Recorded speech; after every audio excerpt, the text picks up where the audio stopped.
ETV YouTube ఛానల్స్లో మీ వ్యాపార ప్రకటనల కోసం ఈ నంబర్కి కాల్ చేయండి.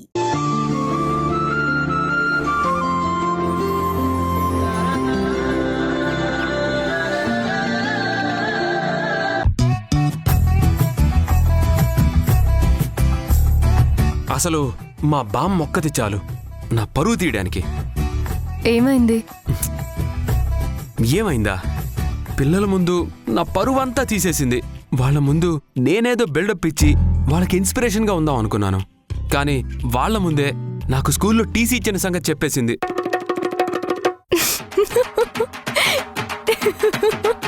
ఏంటి, నీకు జోక్గా ఉందా? ఇక్కడ నేను ఎంత ఫీల్ అవుతున్నానో నీకు తెలుసా? చివరికి నేను 10th క్లాస్లో సప్లిమెంటరీ రాసిన విషయం కూడా లీక్ చేసింది. ఇదిగో నవ్వద్దు, నా కోపం వస్తుంది. I'm very serious. నేను చదవలేక ఫెయిల్ కాలేదు. ఎగ్జామ్ రోజు నాకు ఫీవర్ వచ్చింది, అంతేగాని చదవలేక కాదు. I'm not a bad student, you know. Yeah, we know. Hey, why are you laughing? సీరియస్గా నేను చెప్పేది నిజం. ఓకే, నేను నమ్మేశాను. నమ్మేశాను.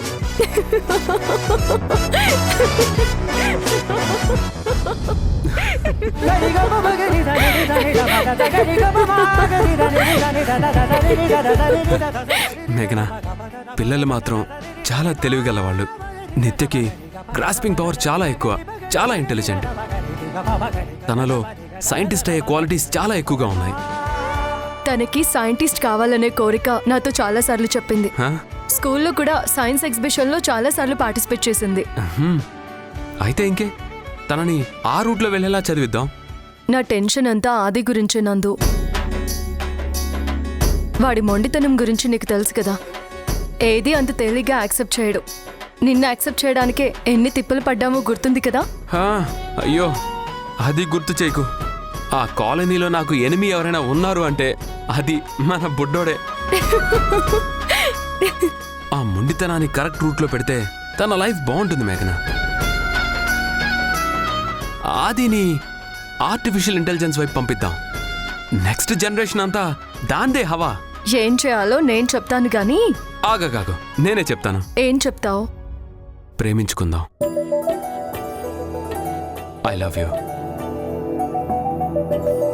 I love you for all that you are, all that you have been and all that you will be. ఇంత పోయిట్రీనా? ఎంతకంటే తెలుగులో ఇంకా బాగా చెప్పగలను. నిజంగానా? నా నిజం నువ్వేనని తెలుసుకోలేక అబద్ధంలో నన్ను నేను వెతుకుతున్నాను. నీ పరిచయం నాకు బాధలో ఆనందాన్ని, విరహంలో సంతోషాన్ని, నిరాశలో ఉత్సాహాన్ని, ఏకాంతంలో తోడుని ఇవ్వగలదని తెలుసుకొని రెక్కలు కట్టుకొని నీ ముందు వాలిపోయాను. నీ ప్రేమ నాలోని రాయిని శిల్పాన్ని చేసింది. నాకే నచ్చని నన్ను నలుగురిలో నచ్చేలా నిలబెట్టింది. నన్ను మార్చేసిన నీకు నేనేమివ్వగలను మేఘనా? జీవితాంతం నీకు తోడుగా నిలబడగలను అనే మాట తప్ప. ఇంత ప్రేమని నీ మనసులో ఎలా దాచుకున్నావు నందు? నా మనసులో ఉన్నది నువ్వే అయినప్పుడు ఇక దాచుకోవడం ఎక్కడ? అబ్బచ్చా, మరి నీ మనసులో నా మీదున్న ప్రేమెంత? చెప్పాలా? నా మేఘనకి నేనంటే ఎంత ఇష్టమో మళ్ళీ ఒకసారి వినాలనుంది. అలాగే. మేఘనా, ఎక్కడికి? నీ మీద నాకున్న ప్రేమని చెప్పడానికి.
ఒక్కటైనా చేరువైనా దూరమైనా అంతము లేని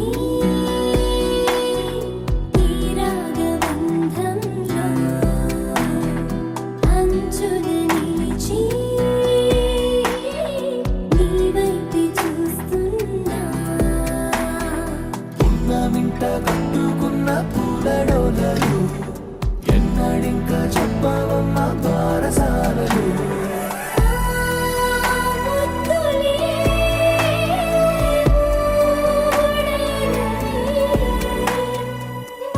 చంద్రుడొస్తే నూలు పోగలిస్తా ఇంటి దీపమాయి జంట ప్రేమ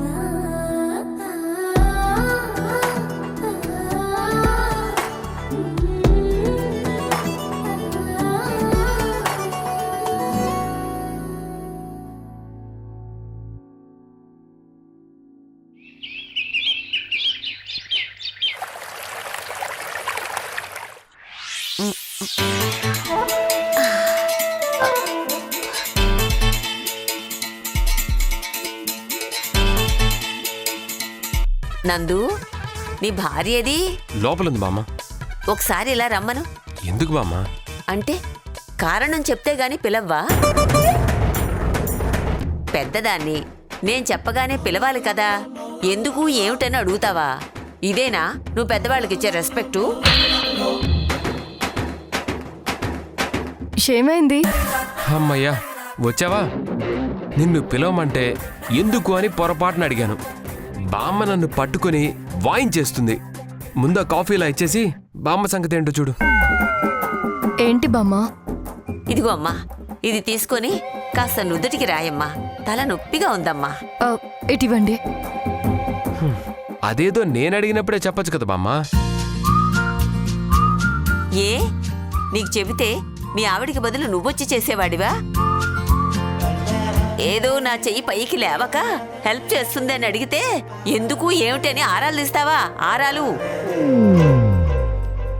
ఏంటి బామ్మ, చెయ్యి నొప్పిగా ఉందా? ఎక్కడా? ఇదిగో అమ్మా, ఈ భుజమంతా ఒకటే నొప్పి అమ్మా. అయ్యో, మరి చెప్పవేంటి బామ్మ? పద డాక్టర్ దగ్గరికి వెళ్దాం. ఈ డాక్టర్లు టెస్టులని నా వల్ల కాదురా. అసలు ఆ హాస్పిటల్ వాతావరణం చూస్తేనే నాకు పరమ చిరాకు. నా వల్ల కాదు. డాక్టర్కి చూపించకపోతే నొప్పెలా తగ్గుతుందత్తయ్యా? ఒకసారి చూపిస్తే ప్రాబ్లం ఏంటో తెలుసుకుని ట్రీట్మెంట్ ఇస్తారు కదా. దీనికి ట్రీట్మెంట్ నాకు తెలుసు అత్తయ్య. నీకెలా తెలుసు? అత్తయ్య, ఇందులో భయపడాల్సిందేమీ లేదు. బామ్మగారు, ఏది మీకు నొప్పి ఇక్కడే కదా? అవునమ్మా. ఏది చెయ్యి పైకి పెట్టండి.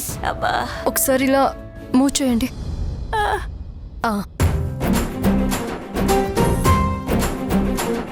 ఇలా అమ్మా. ఒకసారి ఇంకొకసారి చేయండి అయ్యో, బామ్మ. నొప్పి.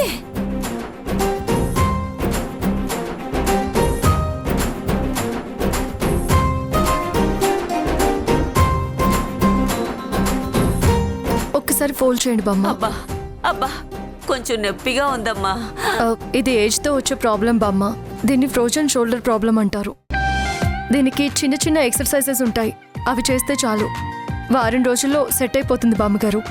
దానికైనా ఫిజియోథెరపీ చేయించాలి కదా? అవసరం లేదు, నేను చేయిస్తాను, నాకు తెలుసు. ఆ పని చేయి తల్లి, లేదంటే వీడు నన్ను తీసుకుపోయి ఆ హాస్పిటల్లో పడేస్తాడు. అక్కడ ఉండడం నా వల్ల కాదు. మీకెందుకు బామ్మగారు, మీ నొప్పి తగ్గించే బాధ్యత నాది. అమ్మయ్యా, ఇప్పుడు నాకు టెన్షన్ తగ్గింది. చూడమ్మా, నా భారం అంతా నీదే. నా భుజం నొప్పి తగ్గేలా చూసుకునే బాధ్యత నీదే తల్లి. నేను మాత్రం ఇల్లు దాటి బయటికి రాను. అలాగే బామ్మగారు, నాకు బాధ్యత అప్పచెప్పారు కదా, చూస్తూ ఉండండి. మీ చేత బరువులు ఎత్తించేస్తాను. అవునా? అయితే ఓకే.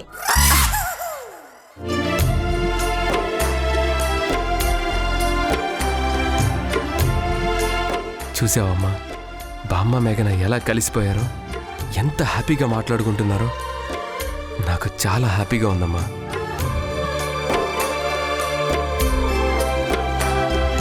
నాకు మాత్రం చాలా భయంగా ఉందిరా నందు. ఎందుకమ్మా? బామ్మ గురించి నీకు తెలీదురా. ఆవిడ బావుంటే చాలా బాగా కలిసిపోతారు. ఆవిడంత మంచి మనిషి ఇంకెవరూ ఉండరు. అదే ఆవిడికి నచ్చని విషయం ఏమైనా జరిగితే తాటొలి చేస్తుంది.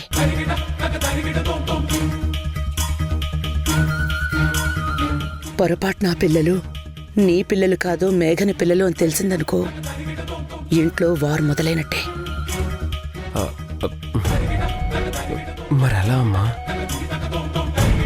ఈలోగా బామ్మని ఇక్కడి నుంచి పంపించేస్తే ఎలా ఉంటుందా అని ఆలోచిస్తున్నాను. ఏదో పనుంది, ఊరికి వెళ్ళమని పంపిస్తా.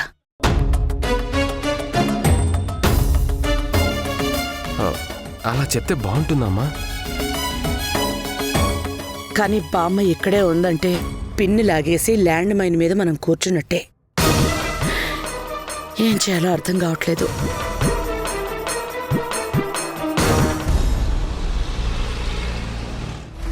బార్బీ, నీకు ఒక టాస్క్ ఇస్తున్నాను. You have to complete that properly. మీరు టాస్క్ ఇచ్చారు అంటే అది నార్మల్ది అయ్యుంటది మేడం. మినిమం నా ప్రాణాల మీదకు వచ్చేదే అయ్యుంటుంది. నా మీద అంత నమ్మకమా? మీ గురించి నాకు తెలీదా మేడం? చెప్పండి, ఈసారి నాకు ఏం టార్గెట్ ఫిక్స్ చేశారు? ఇప్పుడు మన బంటి ఆర్ బబ్లీకి ఒక అసైన్మెంట్ ఇచ్చి మనం బయటికి వెళ్ళాలి. మేడం, మీ తెలుగే సరిగ్గా అర్థం కాదు అనుకున్నాను. కానీ అర్థమైనా అందులో క్లారిటీ ఉండదని కన్ఫర్మ్ అయింది. లేకపోతే ఆ బంటి ఎవరు, బబ్లీ ఎవరు? మీరిలా తెలుగు, ఇంగ్లీష్, హిందీ కలిపి జీబ్రిష్ లాంగ్వేజ్ మాట్లాడితే నా పరిస్థితి ఏంటి మేడం? బంటి ఎవరో బబ్లీ ఎవరో నీకు తెలీదా? వాళ్ళు మన నందు అండ్ మేఘన. వాళ్ళకి చక్కగా నందు, మేఘన అని పేర్లుండగా ఈ నిక్నేమ్స్ ఎందుకు మేడం? పిచ్చి బార్బీ, ఏదైనా ఆపరేషన్ టేకప్ చేయాలి అంటే ఒరిజినల్ నేమ్స్ ఉండకూడదు. ఇలాంటి నిక్ నేమ్స్ పెట్టుకోవాలి. సమ్ ఇయర్స్ అగో ఒక మీడియా కపుల్స్ ఇలాగే నిక్ నేమ్స్ పెట్టుకుని వాళ్ళ ఓన్ డాటర్ ని మర్డర్ చేసి జైలుకు వెళ్ళొచ్చారు. మరి ఈ బబ్లీ బంటిని నేనేం చేస్తానో నాకే తెలీదు. అంటే వాళ్ళని నేనేదైనా క్రైమ్ లో ఇన్వాల్వ్ చేయొచ్చు, లేదా జైలుకు పంపచ్చు, లేదా అడ్రస్ లేకుండా వాళ్ళ ఐడెంటిటీ ఫినిష్ చేయొచ్చు. మీ చేతిలో చిక్కిన వాళ్ళ ఫేట్ ఎలా మారుతుందో ఎవరికి మాత్రం తెలుసు మేడం. కదా? కాబట్టి వెళ్ళి వాళ్ళని పిలుచుకురా. వాళ్లకు వర్క్ ఇచ్చి మనం బయటికి వెళ్ళాలి. ఆ కాంతంని కలవాలి. ఓ, అంటే మీరు కాంతంతో మాట్లాడి వచ్చేంత వరకు వీళ్ళు ఇంటికి రాకూడదని ప్లాన్ చేశారు, అంతేనా? ఎగ్జాక్ట్లీ. You brilliant Barbie. వెళ్ళు, వాళ్ళని పిలుచుకురాపో.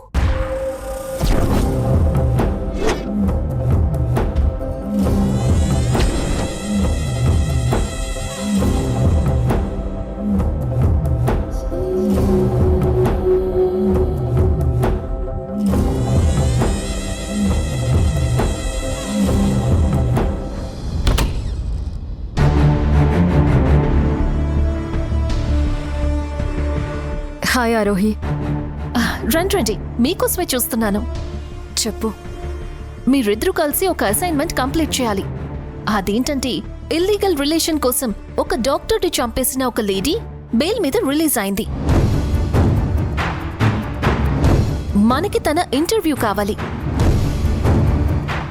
అసలు ఎందుకు అలాంటి పని చేసిందో, ఆ సిచ్యువేషన్ కి ఎందుకు వెళ్ళిందో, ఆఫ్టర్ మెంటల్ స్టేటస్ ఏంటి, దానికి కారణాలేంటి, ఇలా అన్ని తెలుసుకుని ఎక్స్క్లూజివ్ గా మనం టెలికాస్ట్ చేయాలి. ఇది మీరిద్దరూ అయితేనే కరెక్ట్ గా హ్యాండిల్ చేయగలరని నా నమ్మకం. అలాగే ఆరోహి, తనకి సంబంధించిన డీటెయిల్స్ కావాలి. I'm sorry, we have no details about that lady. అది మీరే కనుక్కోవాలి. ఆ లేడీని ట్రేస్ అవుట్ చేసి తన నొప్పించి డీటెయిల్స్ లాక్కోవాలి. మిమ్మల్ని క్రైమ్ రిపోర్టర్స్ గా అపాయింట్ చేసుకున్నది దేనికి? ఇలాంటి వాటి కోసమే. నాకు ఆ లేడీ ఇంటర్వ్యూ కావాలి. That's it. నాకు వర్క్ ఉంది, బయటకు వెళ్తున్నాను. సో మీరు మీ వర్క్ స్టార్ట్ చేయండి. You can go now. Okay.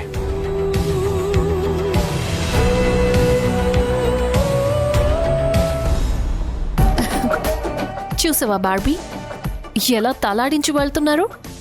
వీళ్ళనిటు పంపించి నేను ఆ కాంతం మైండ్లో ఒక పాయిజన్ సీడ్ వేయడానికి వెళ్తున్నానని తెలీదు కదా.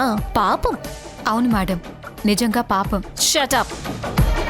వాళ్ళని పాపం అన్నావంటే నిన్ను పాపం అనడానికి ఎవరు ఉండరు. పద వెళ్దాం.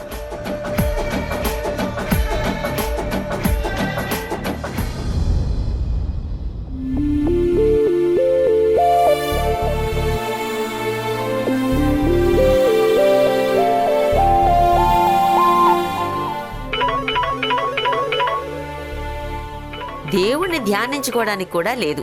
ఈ ఫోన్ కనిపెట్టి మనిషి ప్రశాంతతను నాశనం చేస్తున్నారు. ఎవరు? హలో, నమస్తే మేడం. మేడం, కార్ లోన్ తీసుకుంటారా? Without documents. మీకు 5 లక్షల దాకా లోన్ అవైలబుల్ ఉంది. కార్లోనా? ఈ వయసులో నేను కారు నడపాలా? ఇప్పుడు మీ వయసు ఎంతండి? అసలు నీకు బుద్ధుందా? ఆడాళ్ల వయసు, మగాళ్ల జీతం అడగొచ్చా? ఫోన్లు చేసి నాకు వ్రతభంగం చేసింది చాలక నా వయసు ఎంత అని అడుగుతావా? ఇంటికి రా, నీ పని చెప్తాను. అప్రాచురాల పాపిష్టిదానా. మాట్లాడవే, మాట్లాడవేంటే? మాట్లాడు. అప్రాచురాల పాపిష్టిదానా, మాట్లాడు. ఏంటత్తయ్యా, ఏమైంది? నాకు ఈ ఫోన్ వద్దు అంటే తగిలించారు. గంటకొకడు ఫోన్ చేస్తాడు. ఒకడు లోన్ అంటాడు, ఒకడు కార్ అంటాడు, ఒకడు కార్డు అంటాడు. ముందు ఫోన్ తీసి అవతల పారే. అలా అంటే ఎలా అత్తయ్యా? మీ అబ్బాయి మీతో మాట్లాడాలంటే మీ దగ్గర ఏదో ఫోన్ ఉండాలి కదా. ఇదొక్క మాట చెప్పి నా నోరు మూయిస్తున్నారు. ఇదిగో మళ్ళీ చేసింది. ఒసేయ్, నీకు ఒకసారి చెప్తే అర్థం కాదా? నువ్వు నా చేతికి దొరికితే వాతలు పెట్టేస్తాను. ఏమనుకుంటున్నావో? బామ్మగారు, నేనండి ఆరోహిని. ఓ, నువ్వా ఆరోహి? ఏం లేదు బామ్మగారు, మీతో ఒంటరిగా మాట్లాడాలి అన్నాను కదా. గుర్తుంది. కానీ ఇంట్లో మా సులోచన ఉందే. తను గుడికి వెళ్ళగానే ఫోన్ చేస్తాను, వచ్చి. అలాగే బామ్మగారు. ఏంటత్తయ్యా? ఏం లేదమ్మా, ఆ పిల్ల ఆరోహి ఉంది కదా, ఆ అమ్మాయి ఒంటరిగా ఏదో నాతో మాట్లాడాలట. ఇంటికి వస్తాను అంది. నువ్వు ఉన్నావు కదా, నేను ఒంటరిగా ఎలా అవుతాను? అందుకే తర్వాత పిలుస్తానని చెప్పాను. ఒంటరిగా మాట్లాడాలా? ఏం మాట్లాడుతుంది? ఏమో, నాకేం తెలుసు? తను వస్తేనే కదా తెలిసేది. ఆ పిల్లకి ఏం బాధలున్నాయో ఏంటో ఎవరికి తెలుసు? అది నిజమేలే అత్తయ్య. పాపం ఒంటరిగా ఉంటుంది. ఏ కష్టం వచ్చినా, బాధ కలిగినా చెప్పుకోవడానికి ఎవరున్నారు? అదే కదా, 10 మంది ఉండే కుటుంబాలు ఇంటికి 2 అయిపోయారు. ఈ ఉద్యోగాల పుణ్యమా అని ఆ 2 కూడా ఎవరికి వాళ్ళు అయిపోతున్నారు. కలికాలం. ఆ అమ్మాయి వల్లే మన నందు బతికి బయటపడ్డాడత్తయ్యా. ఆ అమ్మాయికి ఏ ఇబ్బంది ఉందో పెద్దవాళ్లుగా మీ సలహా కోసం వస్తానంటోంది. కాస్త అమ్మాయితో మాట్లాడి సముదాయించండి అత్తయ్యా. ఏది, నువ్వు కదిలితే కదా. గుడికి వెళ్తున్నానని గంట నుంచి చెప్తున్నావు, కానీ కదిలింది లేదు. దేవుడు కోసం మనం ముందుండాలి గాని దేవుడు మన కోసం ఎదురు చూడకూడదు. అర్థమైందిలేండి అత్తయ్య, నేను వెళ్తున్నాను.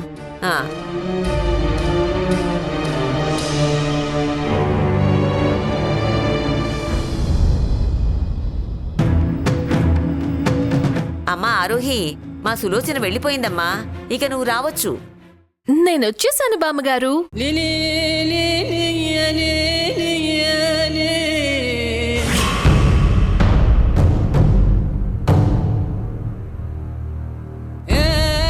అరే, అప్పుడే వచ్చేసావా? నేనిక ఫోన్ పెట్టేనే లేదు. అలా ఎలా వచ్చావు? ఏం లేదు బామ్మగారు, ఇంటి పక్కనే ఉన్నాను. సులోచన ఆంటీ అటు వెళ్ళగానే నేను ఇటు వచ్చేసాను. భలే దానివే, రా లోపలికి రా. వస్తున్నాని. ఈ ఇంట్లో భూకంపం సృష్టించడానికి వెయిట్ చేస్తున్నాను. నేను ఇక్కడ వేసే అడుగుతో ఆ మేఘన జీవితం దొద్దరిల్లిపోవాలి.